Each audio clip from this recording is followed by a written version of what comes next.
રાષ્ટ્રધ્વજ એ આપણા દેશનું પ્રતીક છે.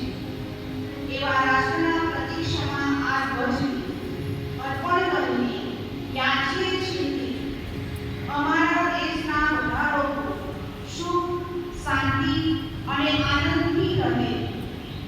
આપણા દેશના નેતાઓ દેશનો કાર્યભાર સારી રીતે અને નિષ્ઠાપૂર્વક પ્રમાણિકતાથી નિભાવે અને આપણા દેશની ઉન્નતિ હંમેશા થાય તેવી પ્રભુને પ્રાર્થના કરીએ.